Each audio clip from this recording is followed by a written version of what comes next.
ஒரு மனிதர் தன்னை கொல்ல திட்டம் போட்டிருக்கலாம் என்று தெரிஞ்சிருந்தும் அந்த மனிதரை நேர்ல சந்திக்க போனார். அதுவும் தனியா. இன்னும் ஷாக் கொடுக்கிற விஷயம் என்ன தெரியுமா? அவர் அங்கிருந்து உயிரோட திரும்பி வந்ததோட இல்லாமல் எதிரியின் முழு திட்டத்தையும் சிதறடிச்சார். ஆனா அவர் எப்படி உயிர் தப்பினாரு? அவருக்கு முன்பே ஏதாவது தெரிஞ்சிருந்ததா? அல்லது எல்லாமே அதிர்ஷ்டமா? கடைசி வரை பாருங்க. ஏன்னா அந்த ஒரு கட்டிப்பிடிப்புக்குள் மறைந்திருந்த ரகசியம் பல பேருக்கு இன்னைக்கும் தெரியாது. வரலாற்றில் நிறைய போர்கள் நடந்திருக்கின்றன. ஆனா இந்த கதையில் வாளை விட ஆபத்தானது ஒரு முடிவு. அந்த முடிவு சரியா இருந்ததால் தான் சாத்ரிபதி சிவாஜி மகாராஜ் உயிர் தப்பினார்.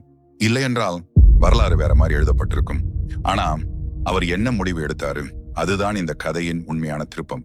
1659 ஆண்டு சிவாஜி மகாராஜ் அவர்களோட பெயர் வேகமா பரவி கொண்டிருந்தது. அவர் கைப்பற்றிய ஒவ்வொரு கோட்டையும் அவருடைய சக்தியை இன்னும் அதிகப்படுத்தி கொண்டே இருந்தது. ஆனா இந்த வளர்ச்சி எல்லாருக்கும் பிடிக்கல. சிலருக்கு அது ஒரு எச்சரிக்கை மணி. இவரை இப்போதே நிறுத்தணும் என்ற எண்ணம் உருவாக ஆரம்பிச்சது. அதற்காக தேர்ந்தெடுக்கப்பட்டவர் ஆப்சல் கான். அவர் சாதாரண எதிரி இல்ல.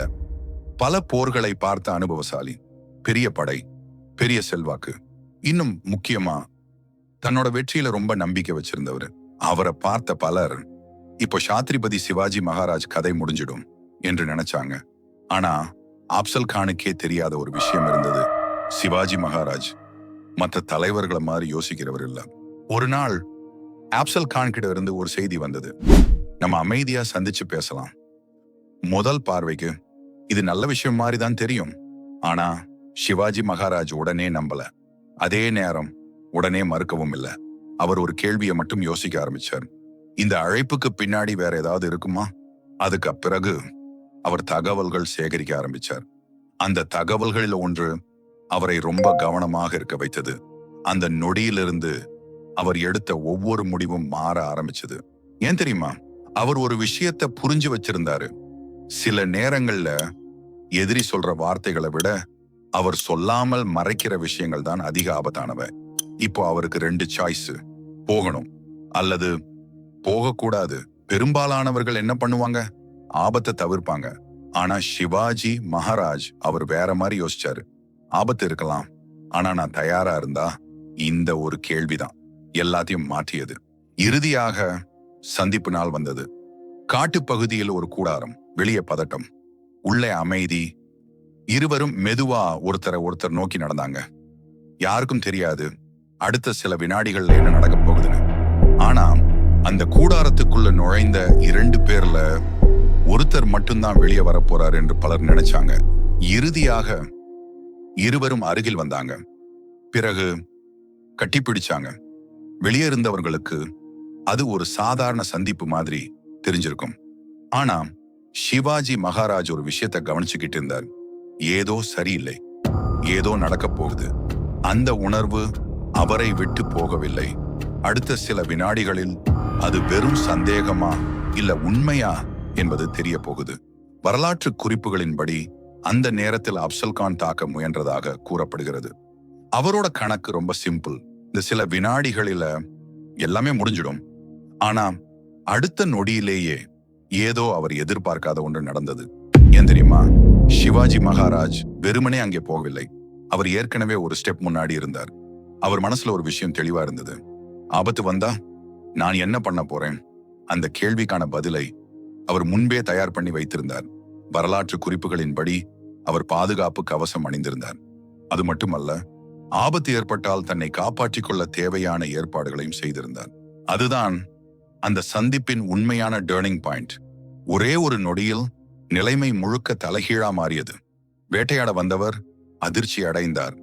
வலை விரித்தவர் தானே அதில் சிக்கிக் கொண்டார். அந்த சில வினாடிகள் ஒரு மனிதனின் உயிரை மட்டும் காப்பாற்றல, ஒரு சாம்ராஜ்யத்தின் எதிர்காலத்தையே காப்பாற்றியது. ஒரு நிமிஷம் யோசிச்சு பாருங்க. அந்த நாள்ல சிவாஜி மகாராஜ் தயாரா இல்லாமல் போயிருந்தா என்ன நடந்திருக்கும்?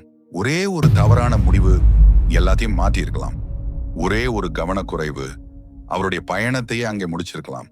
ஆனா அவர் அதிர்ஷ்டத்தை நம்பல. எதுவும் நடக்கலாம் என்று நினைத்து தயாராக இருந்தார். அதனாலதான் சில நேரங்களில் வெற்றி என்பது பலத்தால் கிடைப்பதில்லை. மற்றவர்கள் ஆபத்தை பார்க்கும் நேரத்திலும் சிலர் ஏற்கனவே அதற்காக தயாராகி இருப்பாங்க. அவர்களுக்குத்தான் வெற்றி கிடைக்கும். பலம் உங்களை ஒரு போர்ல ஜெயிக்க வைக்கலாம். ஆனா தயாராக இருப்பதுதான் உங்களை வரலாற்றில் நிற்க வைக்கும். இந்த கதை 1659 ஆம் ஆண்டில் நடந்திருக்கலாம். ஆனா இதோட லெசன் இன்னைக்கும் அப்படியே பொருந்தது. பிசினஸ்ல, ஜாப்ல, ரிலேஷன்ஷிப்ஸ்ல எங்க பார்த்தாலும் பலர் ஒரு விஷயத்தை மட்டும் யோசிக்கிறாங்க, எப்படி ஜெயிக்கலாம். ஆனா வெற்றியாளர்கள் இன்னொரு கேள்வியையும் கேட்கிறாங்க, எங்கே பிரச்சனை வரலாம். ஏன்னா ஆபத்தை புரிஞ்சுக்கிறவங்க பயப்பட மாட்டாங்க, அதுக்காக தயாராக ஆரம்பிப்பாங்க. பலர் வாய்ப்புகளை மட்டும் பார்க்கறாங்க. வெற்றியாளர்கள் வாய்ப்புகளையும் பார்ப்பாங்க, ஆபத்தை பார்ப்பாங்க. பலர் எல்லாம் சரியா நடக்கும்னு நம்புறாங்க. வெற்றியாளர்கள் தவறா போனா நான் என்ன பண்ணுவேன்னு முன்பே யோசிச்சு வைப்பாங்க. அதுதான் சாதாரண மனிதர்களுக்கும் வரலாறு படைக்கும் மனிதர்களுக்கும் உள்ள வித்தியாசம். அதனால்தான் சிவாஜி மகாராஜ் அவர்களோட மிகப்பெரிய ஆயுதம் வாள் இல்லை, படை இல்லை, உடல் பலமும் இல்லை. அவரோட மிகப்பெரிய ஆயுதம் முன்கூட்டியே யோசிக்கும் திறன், மற்றவர்கள் பார்க்காத ஆபத்தை முன்பே பார்க்கும் திறன், மற்றவர்கள் பதறும் நேரத்துல அமைதியா முடிவு எடுக்கும் திறன். அதுதான் அவரை ஒரு சாதாரண போர் வீரராக இல்லாம வரலாற்றுல தனியாக நிக்க வச்சது. இப்ப சொல்லுங்க, அந்த நாள்ல வென்றது ஒரு போரா இல்ல ஒரு முடிவா? உங்க பதிலை கமெண்ட்ல சொல்லுங்க. மேலும் இது போன்ற உண்மையான வரலாற்று சம்பவங்களின் பின்னாடி இருக்கும் வாழ்க்கை பாடங்களையும் வெற்றியின் ரகசியங்களையும் தெரிஞ்சுக்க சப்ஸ்கிரைப் பண்ணி இணைந்திருங்க.